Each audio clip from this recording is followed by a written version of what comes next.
Hello, good morning, good afternoon, and good evening. Welcome to another session for our masterclass on personal development program. This is a 12-week program, and for today, this is the second session of the 12 weeks program, where we'll be discussing about writing a business plan, its implementation and applicability, and why we thought this topic is very important for us and for this particular program is part of some of us I know they're trying to come up with different business plans, while others are still working on their careers, but they want to kickstart their side hustle. And that is why we thought this is a very important topic for us to discuss. My name is Purity Wanjiro. I'll be your trainer for today.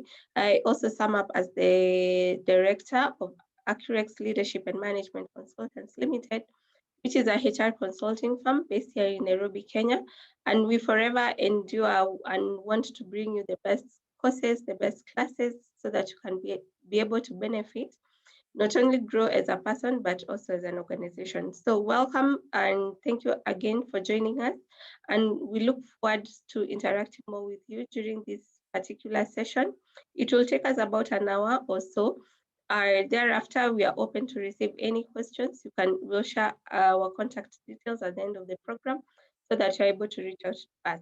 So without much further ado, let us dive in to the business plan.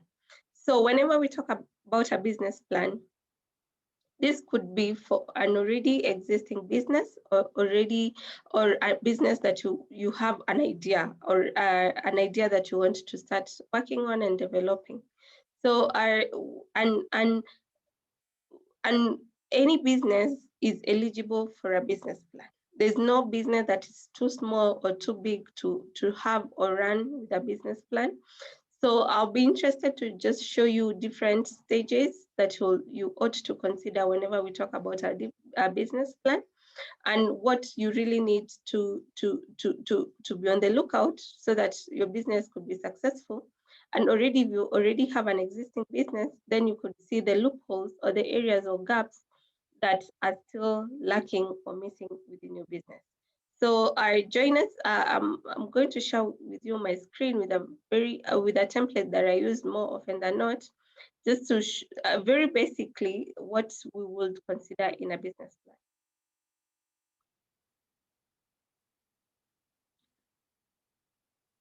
So I believe all of us are able to see my screen now. This one, we call it a BMC model. This is a business model canvas. This one, you are able to fill it at a personal level, or if your organization or business is made up of different groups or parties, then you are able to fill it with the people that are concerned in your business. So for us, you'll see the BMC canvas normally has 9 components. And of these 9 components, each of them are very critical to any business. And you need to answer all these questions and give review, or each segment is able to give you an overview or what to expect whenever we talk about that space of your business plan. So our business plan has been used for many years, over 100 years actually. And this is one of the most successful tools that any business is able to use, or as a business owner is able to use and be able to visualize his or her business. So it has 9 components, as I've already shared with you. The first component is the customer segment, which is very important. We'll get into details about that. Then the other segment is a value proposition. What kind of value do you want your business to address, or what problem in the society is your business looking forward to address? Then the next one is the channels or tools. What will you be using to be able to deliver this business to your audience? Then the next one is customer relationships. How are you going to be interacting with your customers, be it on social media, be it on physical, be it on online, be it and so many other channels. That one we are going to explore more. The next one, which is the 5th component, is the revenue and benefits. What are you going to gain from running this business. Then the next one, 6, is the key activities. What will your business be all about? Will it only be, for example, if you are selling groceries, will it be fresh groceries or dry groceries, etc.? The next part, which is part 7, is the key resources. Who will be the most important people to form part of the team to be able to deliver this business to your customers. Then part 8 is the key partners. Who are some of the people that you're going to partner with? Be it banks, be it the local circles, be it the unions or the associations in that particular industry. Then the last bit, part 9, or the ninth segment, is covers costs. Like, what exactly will your business, or how will the cost look for your business? So this is it in very brief, but now we are going to get into the next segment where we are able to ask or get into more depth or detail about the BMC. So for now, we'll start with the very first part, which is the customer segment.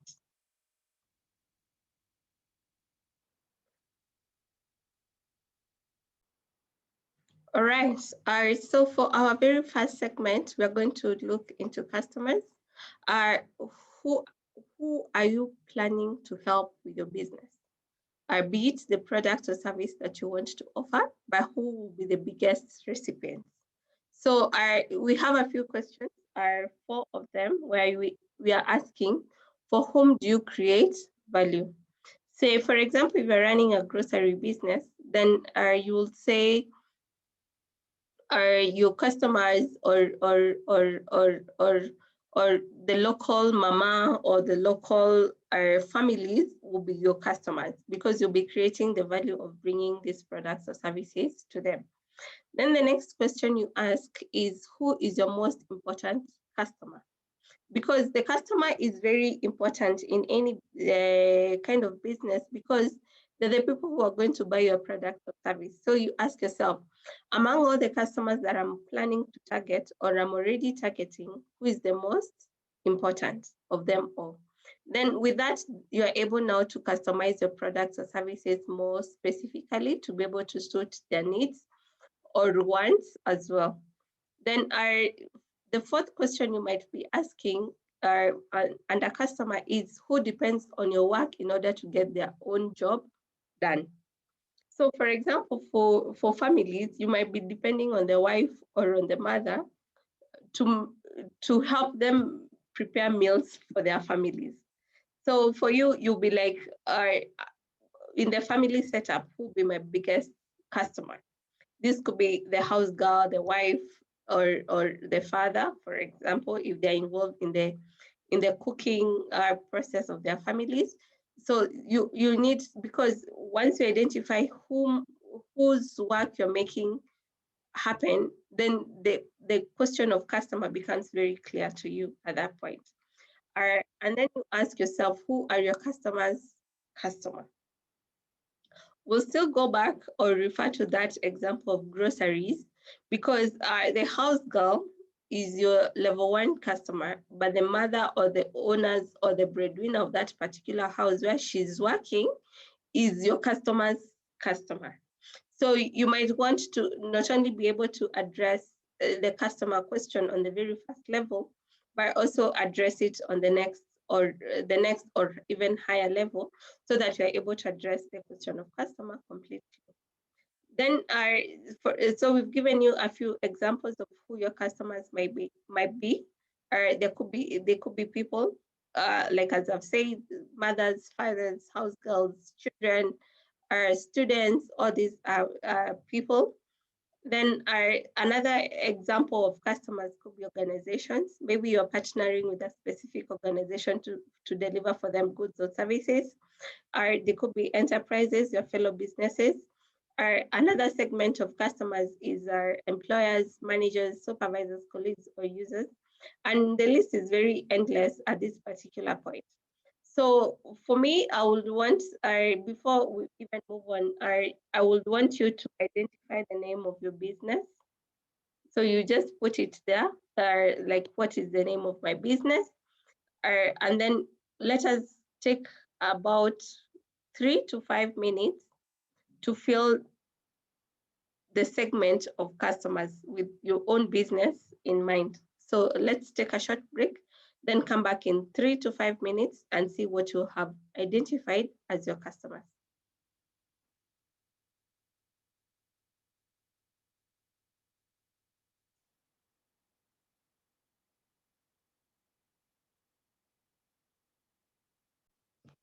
Welcome back. I believe all of us have been able to fill the customer component. Now we are going to move to the second section of the BMC, our business model canvas, which we'll be discussing about the value proposition. So any business needs to have a value, like what value is it going to address to its people? Like how is a product or service going to help the people or what we have already identified as customers? So at this point also we have a few questions to help us understand what is value proposition and what will be the value proposition of our own businesses. So for one is, what value do we deliver to customers? I'll still use the grocery business. The value we'll be delivering to customers could be you're delivering fresh food, uh, fresh vegetables, fresh fruits to your customers. That is a value. And especially now that people are becoming very health conscious, that is such a huge value that every other day they're able to access fresh food, fresh groceries, fresh vegetables are at your kiosk or at your business or at your from the market. Then we've already asked the first question: what value do you deliver to your customers? The second part is, what problem do you solve or needs do you satisfy? So this question has two components. The one is the problems that you're going to solve, and the second bit is the needs that you're going to satisfy. So for example, in a family setup, the need for fresh food or good food or healthy food, organic food, that is something you can say you're going to satisfy. That's a need you're going to satisfy. And then another problem you could say that you're going to solve is the time wasted going to a local market, because now they'll be getting it from the local store, which is your shop. So these are some of the questions that you need to really critically think and answer. These are some of the questions you really need to critically think and answer to be able to know the value proposition you're going to present to your customers. Then the next one is, describe specific benefits customers enjoy as the result of your work. So here you could say it's the convenience that your shop is locally available to them. You're able to do home deliveries. You're able to even cook or pre-cook some of these groceries you're going to be selling to them. So the benefits, because customers only become our customers because of the benefits they think they're going to earn from our business. So we've given you a few examples there below of what some of the value proposition would look like for any business. One is reduces risk, lower costs, increases convenience or usability. The next one is improves performance, increases enjoyment or fulfillment of basic needs. Also fulfills social needs. That could be in terms of the brand that your business is able to provide to them, the status and the approval, among others. Then the last one is satisfies a functional or an emotional need. So for value proposition, you just need to look at it from the customer's perspective. What is the customer going to gain from me? So for this also, I'll give you another 3 to 5 minutes. Come up with a value proposition for your business, then we come back and continue.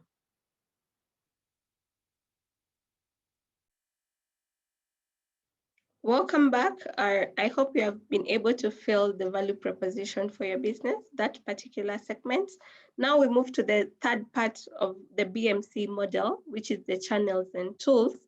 And these here we want to cover the question of how will they know you, like how are your customers going to know about you, and then also how are you going to deliver.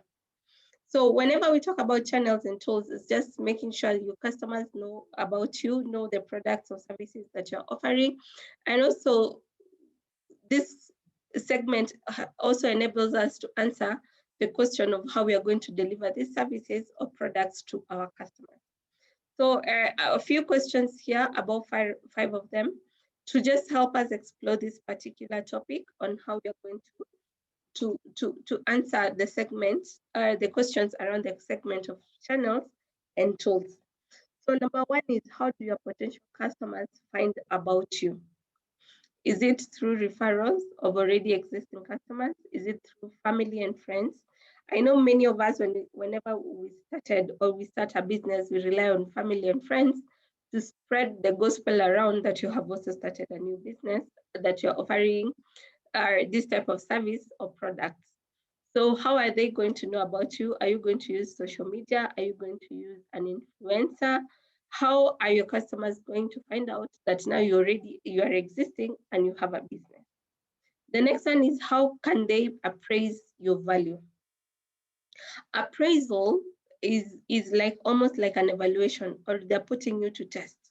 How are they able to ascertain that the products that or the products and the service that you're giving or making available to them, they're of any value to them?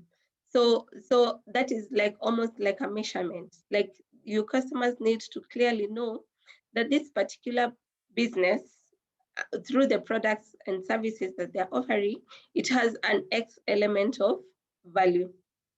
Then the next question we ask, what do you do to ensure they buy from you? Because once you have a product or service, that's not good enough. You need to bring it to market and make sure your customers are able to buy, or are able to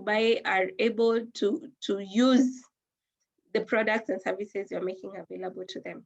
So this could be through promotions or even giving discounts, just to be able to penetrate the market and be able to make your first, second, third, 100th sale moving forward.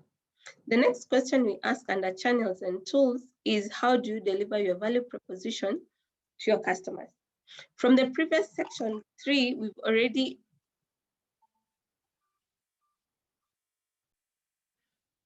As you have already seen in the previous segment that we have addressed the issue of value proposition, then this value proposition, you need to make it even more aware to your customers. Like, these products or service, this is the value that it's going to bring to you once you consume our products or services. Then the last question under this segment is, how do you support your customers and ensure they're satisfied? Because I know delivering goods and products is one thing, by ensuring that you give the after sale services or even value added services after making that initial sale, now becomes also very critical. Because for example, especially the perishable goods, once they go bad, a customer might want to maybe think that they want a refund, or they even want you to replace what has already gone bad. So these are some of the systems or mechanisms that you need to put in place to ensure that you are able to fully support your customers, and also they're very satisfied with the products and services that you are offering to them. So I have included a few examples under that segment of channels and tools. One is, for example, doing reports, doing meetings, having very specific business tools. I see a lot of IT support systems going around. That could be POS, point of sale, anything that is able to be a tool or a channel to help your customers with their services, these services and products, then it's very critical. Another one is maybe even visiting customers to their premises, having a website, having a social media page, and other digital channels. These are some of the things or ways you're able to address the question in your business that concerns the channels and tools. So take another 3 to 5 minutes, ask yourselves these very specific questions around channels and tools, and address them as specific as you can in relation to your business. Let's take that short break and then come back after. Then we shall continue to the fourth section. Welcome back. I hope now you're getting the gist of your business, and the picture of your business is now starting to get a bit more clearer as we go on. So now we are going to cover the fourth part of the BMC model, or the business canvas model. So here we address the question of customer relationships. How are you going to be interacting with your customers? Because as we have already seen, customers are the most important part of your business, and that is why we even address them first. So here we've also listed down a couple of questions and examples as well, just to help you address the question of customers and become more clearer as we go on. So our number one is, what kind of relationship do you establish and maintain? Because I know for some businesses, customers have almost become family. Others have become friends. Others are still customers, or like on an acquaintance level. So what kind of a relationship do you have with your customers, and how do you maintain it? Is it through, like, you call them regularly? Do you check out on them more often than not? Or is it that you only interact with your customers once they come to your business premise where you offer your products or services? Then the next one is, here we are going to help you list the ways you develop in terms of how are you able to develop or even establish and maintain these relationships with your customers. So convincing potential customers to become actual customers. Any business has a lot of potential customers. And even some of us start businesses on the assumption that since we have a lot of our potential customers, then there's also the potential or the possibility of these potential customers becoming actual customers. Then the next way is, how do you retain your customers? Once you convert these potential customers, they have made their first buy from your business, how are you able to make them come back over and over again to make sure that they buy from you? Also, how do you ensure that they buy more from you? In business, there's this thing we keep calling cross-selling, upselling. These are just different ways to make sure that that your customers are able to even gain more value by buying from you. So those are some of the key questions you need to ask, like, how do you convince potential customers to become actual customers? Once they become your customers, how are you going to retain them? And once you have retained them, how are you going to make sure that they buy more from you? So we have listed a few examples there. It could be a dedicated personal assistant. Each customer is allocated a specific assistant from your business to make sure that whenever they have a need or they have an issue, they have a direct contact with a personnel from your business. The next one is self-service, remote or automated service. This, we've seen a lot of it now that since COVID happened, that remote assistance or self-care, like almost every business now, you can log into their website or into their portal, ask questions or look for solutions, DIY, all those. So that's something else you might want to consider. Another one is colleague or user communities. The fact that your customers might have very common needs across the group. You might want even to form like a WhatsApp group where they can be supporting each other, or if they have questions, they can always reach out to you, something like that. Then the other one is leadership versus co-creation. What we mean here is leading from the top, being able to use your customers or integrate your customers into your business so that they even provide, they let you know what exactly they would want your business or your business to be able to address based on their needs. The next one is direct or indirect. This is by directly contacting the customers, while indirect is maybe just using social media to make sure that your presence is available or seen. The other one is continuative or occasional, based on the project or based on the product or service that you're offering at that particular time. That's when maybe you would want to consider maintaining the customer relationship. The next one is proactive and reactive. Proactive is just head-on interacting with the customer, just going out there, telling them this is what we have today. Would you be interested in buying? That is being proactive. The other one is specific customer know-how and personalization. Personally, I like products or services that are brought to me to be very highly personalized, so that they're able not only to meet my needs, but also they go above and beyond to know me as a customer, to be able to address my needs as a customer. So that for me is a plus. Then is the contract type. Some, especially if we are offering services like consultancy services, those are, the relationship is contract based. Like you can have a fixed contract of maybe like 1 year, or an open contract. You could say, we have now hired you as our in-house HR consultant, and then the terms are listed there. Now, based on what the contract says, that will really determine the kind of the relationship that you'll have with your customer.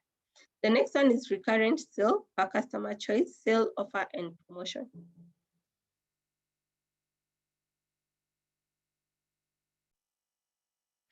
So as I was saying, the issue of recurrent sales per customer choice, sales, offers, and promotions. This is also another way you are able to maintain a customer relationship. So this is what you really need to consider whenever we talk about customer relationships. I'll give you another 3 to 5 minutes just to be able to address this particular question under customer relationship. Then let's come back and move on to the 5th part of the business model canvas. Thank you. All right, welcome back. I hope you've been able to fill the section of customer relationships. And as we continue now, your business now is coming. I really hope it's becoming more clear as we go. So the 5th part of the BMC model, the business canvas model, is we discuss the revenue and benefits, because all of us are starting businesses with the aim that you're going to benefit from it, or we are going to get some money in the process. So from the word go, I will really want you to be very clear of what you're going to get as an entrepreneur, as a business person, be it a side hustle or be it your main business that you're dealing with. This has to be very clear from the word go. So we ask ourselves, what do you get from your job? It could be the satisfaction. It could be you're able to still meet your basic needs. You're able to pay your bills. You're able to afford a comfortable house and all that.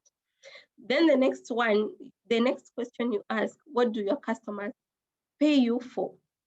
Because customers are not just going to spend money on you if they don't know the value proposition of your product.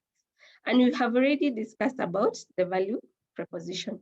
So you ask yourself, what exactly is the customer paying for? Is it for the benefit of the product or service? Or it's the actual product or service that they're going to use, that it's what they're going to pay for? The next one, you ask, how do they pay you? It could be in cash, which is very popular. It could be through M-Pesa, it could be through the bank, it could be through the bank, it could be a wire transfer, PayPal, Bitcoins. I see they're becoming very popular now. So you need to also be able to answer this question. Whenever I talk about my customers, what or how are they going to be paying me? For some others, though it's not very popular, it's not popular today. I know it was a bit popular back in the day, but now it's not very popular, that you can exchange product for product. Like they give you something, you also give them something back, or you exchange product for service. They give you a product, then you're able to give them a service, or a service for a service. They give you something, then give you something in return without any monetary value exchange, but that is upon you as the entrepreneur or even as a business owner to find out how are they going to be paying you. So we have divided this into two parts, the hard earned benefits and the soft benefits. So the hard benefits are salary, wages, or professional fees. For every product or service that you give, there has to be a fee attached to it. Could be $100, $500, depending on what you're giving. Then that is a hard earned benefit. Then there could be other benefits like health and disability insurance, depending on what also you're doing. There could be a retirement benefit, stock options, or profit share planning, still depending on the business that you're doing. There could be tuition assistance, transportation, childcare allowance, etc., etc. So for the hard-earned benefits, those are very specific or very particular, and more or less they always narrow down to money, like what the money that you're going to be paid. Is it like a salary, or is it a wage? Is it a retainer? And what other benefits do they come up with? And these benefits still cost money to the business or to the business owner. Then we move to the soft benefits. This could be the satisfaction that you're happy doing whatever you're doing, providing the services or products. It could be enjoyment. You just enjoy being of service to others. It could be professional development. Maybe you wanted to become a CEO. Now you've become a CEO of your own company. The next one is recognition. You become recognized as a business owner or someone who is doing impactful work in the society. Then there's the sense of community. That is a soft, and like it's a benefit. No one can really give it to you, but based on the business that you're doing, you could feel that now becoming a part of a community that offers almost the same or similar products or services. Then there's the social contribution. You're playing your part in the society, either by providing employment or providing goods and services that are of value to your community. Another thing could be flexible hours or conditions. The fact that you become a business owner, though this one is a point to be debated about, because once you become your own boss, I think we tend to work more than when you were working for someone else. So this is still a very debatable point. Whenever we talk about flexibility in terms of hours or conditions, especially to the business owner. All right, so we're just done with the fifth part. We'll take another 3 to 5 minutes just to think and write down what will be the revenue and benefits we stand to earn from our business that we're about to start or we have already started. So take 3 to 5 minutes, just think it through, and then let's come back. Welcome back. I hope we've been able to fill the fifth part of our BMC for your business. Just make sure whenever we break out to answer these questions, you focus them on a very specific business that you want to start. You can always fill this canvas for every business idea you have. So try not to integrate 2 or 3 business ideas under one canvas. Just make sure for every business idea or for every business that you have, that you fill a separate canvas. So we move to key activities. What will you be doing? So what are the key activities for your business? What are some of the core practices that you should be doing for your business? So here we ask also a few questions, just to make sure that we understand clearly this part of the activity, or for this particular segment of the model. So the first question we ask, list several critical activities you perform at work each day. So because every business, I believe, it's made up of a number of things, of activities every other day that you ought to be doing. So just list them down. It could be packaging, sourcing for goods, or sourcing for clients, or it could be sourcing for raw materials, going to the market, all those. If that is what is made up in terms of activities for your day, then you list them down. Then also when you're doing this activity, also make sure you are able to list down how you're going to distinguish yourself from your competitors or those people that are doing almost the same thing that you're doing. The next one is, which of these key activities do your value propositions require? We already did the value proposition part. So this one must be very, very easy for you to identify, because once you've listed down all the activities that your business does, then you can quickly allocate the value proposition for each activity. Then the next part is, what activities do your channels or customer relationship require? We've already done the part of channels, and we've already done the segment for customer relationships. So based on the activities that you've already listed down on point 1, then you can say this activity falls under channel, and this activity falls under customer relationship. So just as an example, there below, we are going to show you like how you are able to group all these activities into very specific areas. For example, you could say under making, you'll be building, designing, creating, solving, and delivery. That's one segment, or that's one group. The next group could be selling, where it will involve informing, persuading, teaching. This one is more specifically to your customers, just informing your customers what you're doing, persuading them to make the first buy, and teaching them the value proposition of the products and services that you are offering. The next one is support. This could also be another group of activities.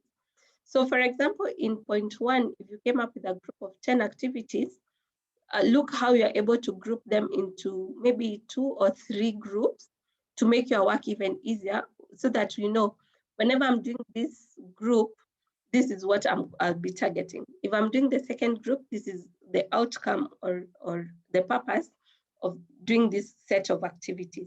So make sure you're able to, for all the activities you've listed, could be 10, could be 20, could be 30, just make sure you come up with very, very specific groups for those activities, so that it becomes even clearer and easier for you to understand what your business actually involves. So the last group, for example, if it's your business, you could say it's supporting. It could be administering, maybe raising invoices, collecting money, calculating balances, organizing the workspace, all that. So for this one, it will take a bit of time. So I'll give you about 10 minutes. Just go through. Number 1, list down all the activities that you'll be doing. Then allocate, for each activity, allocate the value proposition. What will be the benefit of you doing that activity? Then the last part, for each activity, allocate for each activity, is it under a channel or is it under customer relationship? Then after you've done all that, create segments for those activities. The activities that you feel that they are similar or they are working towards the same purpose, just group them into different groups. And then let's see what you come up with once you're done. So let's take a short break for 10 minutes as we do that part, and then come back and we continue with the business model. Right, I believe we've taken enough time just to fill that segment, our segment 6, on the key activities for our own businesses. So we'll move now to key resources. Our key resources mainly mean what you are as a person and what you have as well.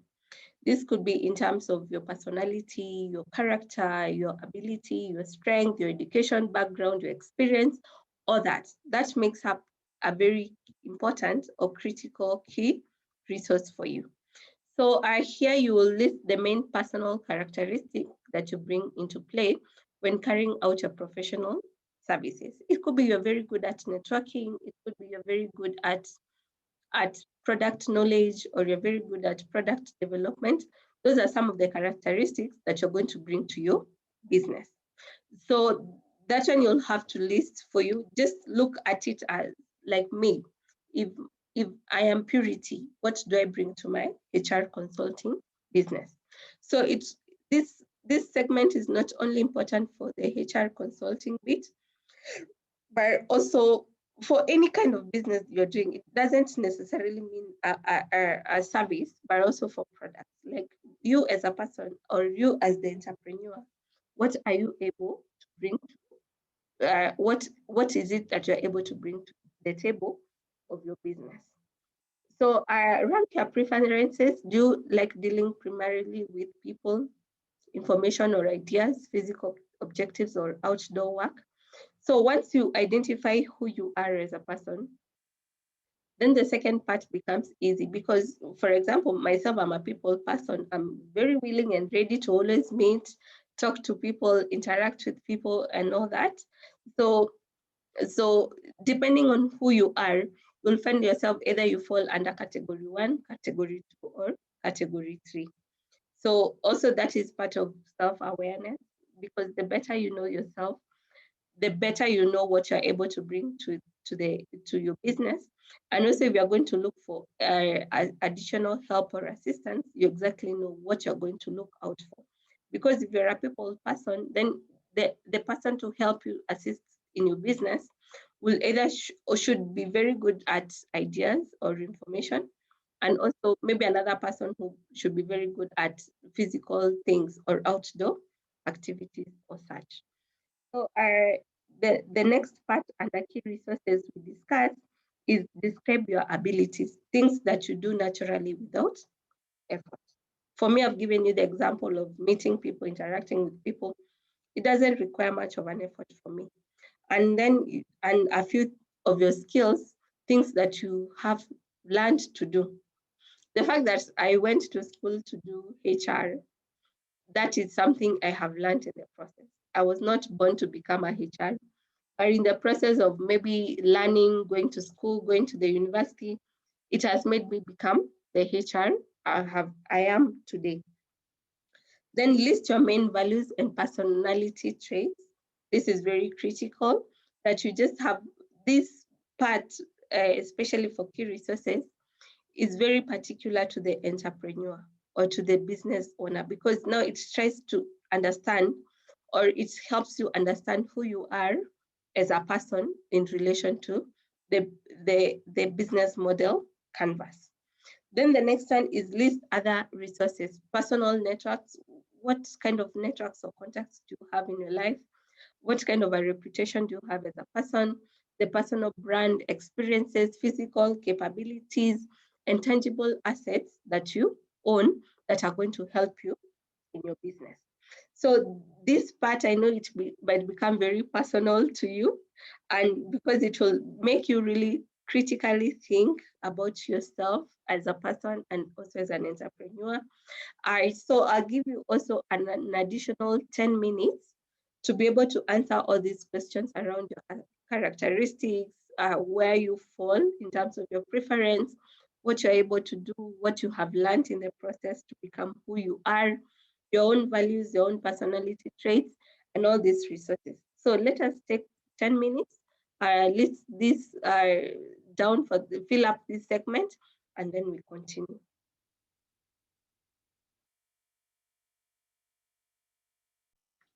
All right, welcome back. We're almost coming to the end of the business model canvas.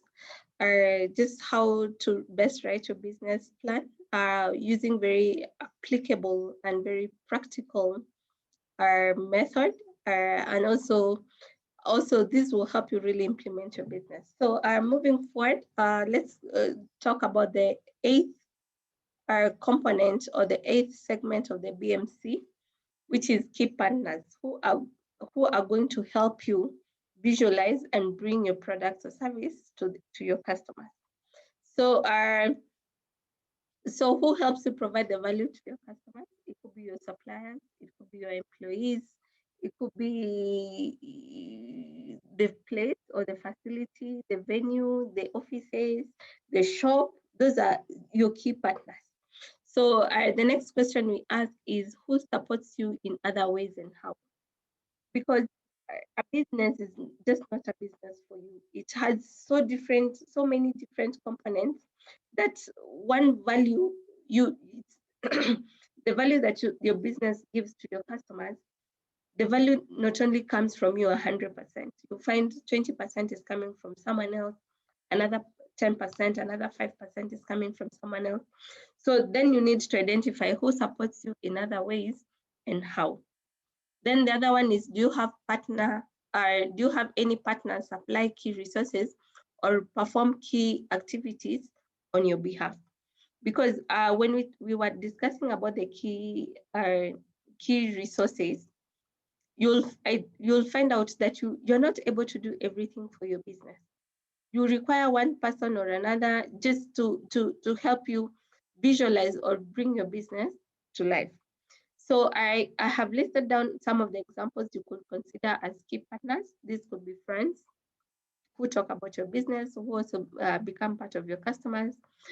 This could be family members, supervisors, human resource personnel, if you need to set up a HR department, co-workers, people who understand what they do and which you're also not very good at. This could also be suppliers, professional member, association of members in terms of knowledge, because most of these associations, a lot of information and knowledge is shared around there. Then there's the element of coaches and counselors.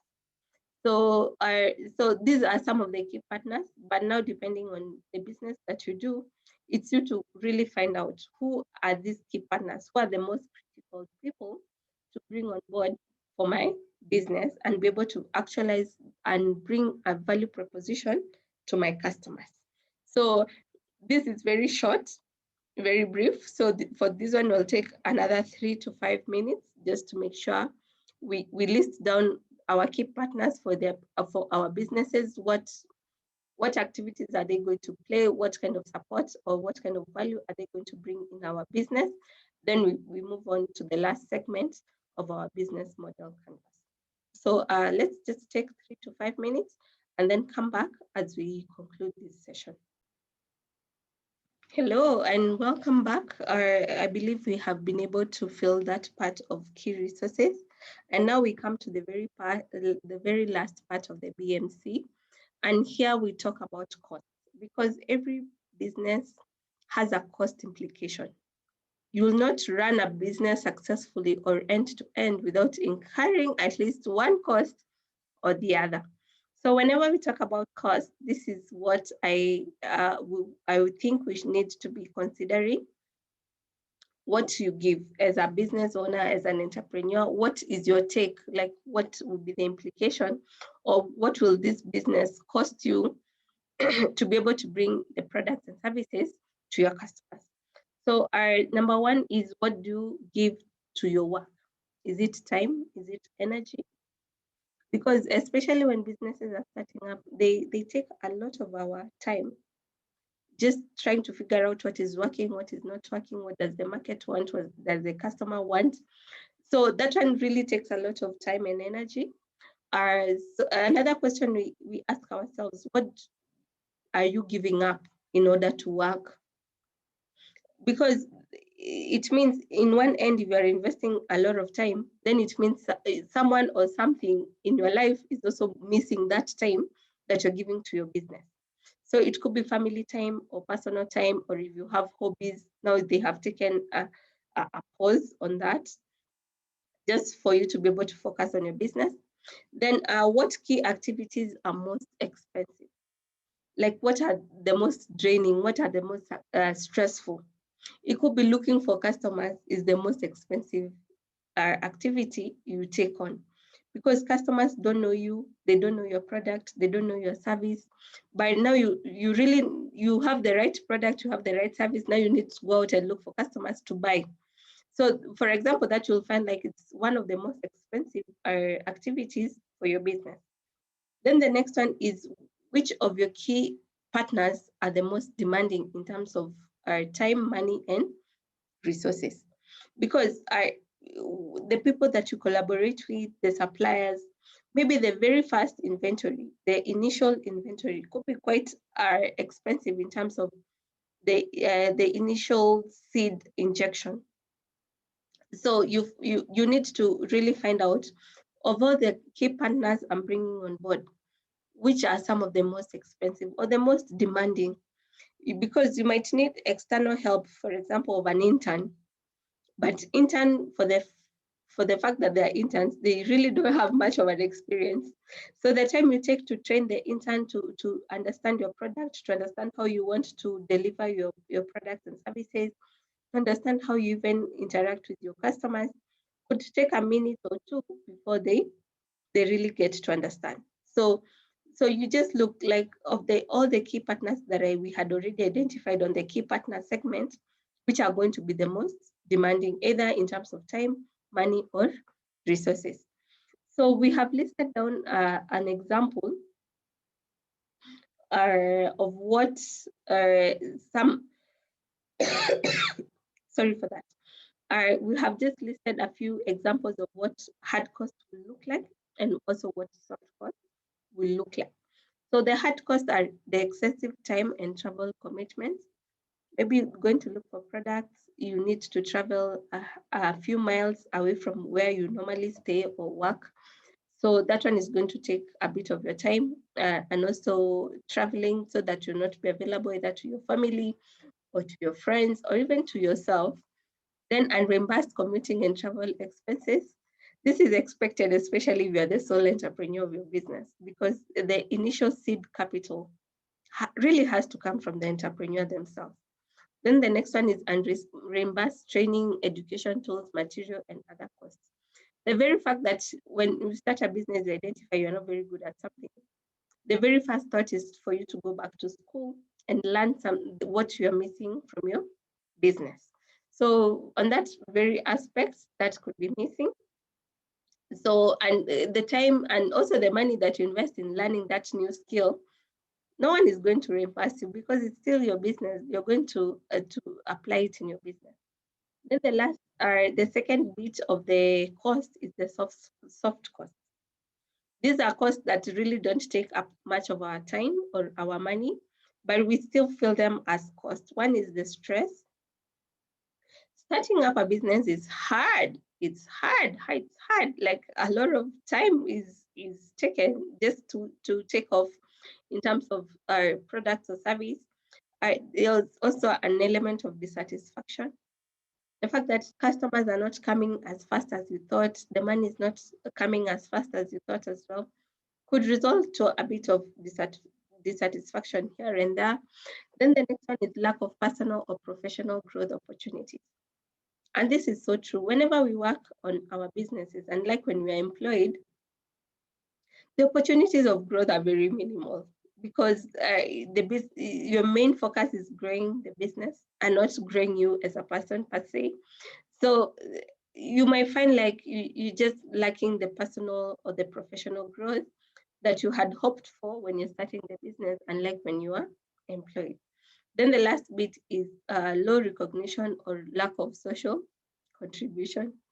This one you just have to be appreciating yourself as the entrepreneur, because no one will come from outside to appreciate yourself. So you might be feeling like no one is recognizing my efforts, no one is recognizing the contribution I'm making to the society, but that is the cost of being an entrepreneur.